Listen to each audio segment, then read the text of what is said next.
Imagine sitting in a chilly university auditorium in Philadelphia 2012.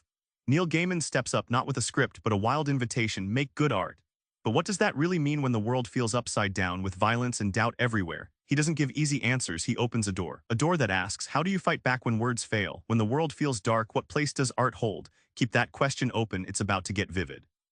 After the Charlie Hebdo attack, Neil Gaiman's credo isn't just a manifesto, it's a raw promise and a dare.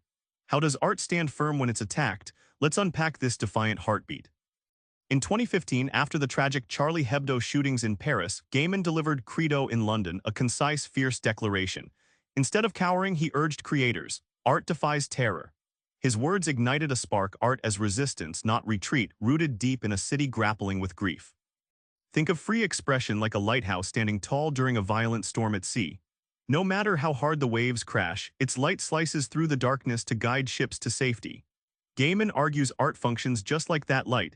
It's not about safety from the storm, but about guiding us through it. Here's the twist: by choosing to create even when threatened, artists don't just survive, they transform fear into fuel. That's why art matters. It flips the script on violence and silence, turning shadow into light. Art creates not just resilience, but revolution. That famous 2012 graduation speech, it's often quoted, but it's way more than advice for young artists. It's a survival manual for anyone daring to create when life's a mess. Gaiman recalls beginning his career with rejection stacking up like a bad rent bill. Yet he leaned into his mantra, make good art. Even when sick, broke, or broken, he kept creating. This wasn't naivety, it was radical persistence, demanding you show up no matter how messy life gets. Imagine navigating a chaotic city with a constantly changing map. Art becomes your personal compass, giving you directions when nothing else makes sense. Gaiman's speech shows that making art isn't just for artists, it's how you rebuild your own world amid every upheaval. Here's the punchline: when you make good art, you aren't just surviving, and people notice that.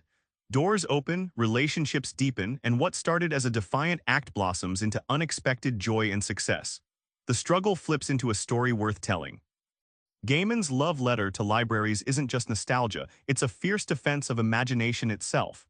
Why do libraries shape our future? Because they nurture the dreamers. Gaiman tells the story of a young, shy kid who found refuge not just in books, but in the silent, magical world of a local library. That kid and that library became a launchpad for his imagination, where anything could be explored without judgment or limits. Think of reading as the ultimate creative fertilizer. Just like rich soil feeds a garden, books feed your imagination. Gaiman argues that when you read, ideas collide and new ones bloom, making creativity not a miracle but an inevitable outcome of curiosity. The kicker: libraries don't just nurture individuals, they spark collective revolutions. They're grassroots wonders that empower entire communities, keeping knowledge free and fueling the endless cycle of art, change, and hope. Losing them means losing that spark forever. Remember Neil standing on that chilly stage in Philly, daring you to make good art just because it matters, because art isn't a luxury when the world's falling apart, it's essential. So here's your next move: create something unexpected today, even if it's a doodle or a sentence. It's your lighthouse, your rebellion, your way to flip the dark. Keep the door open.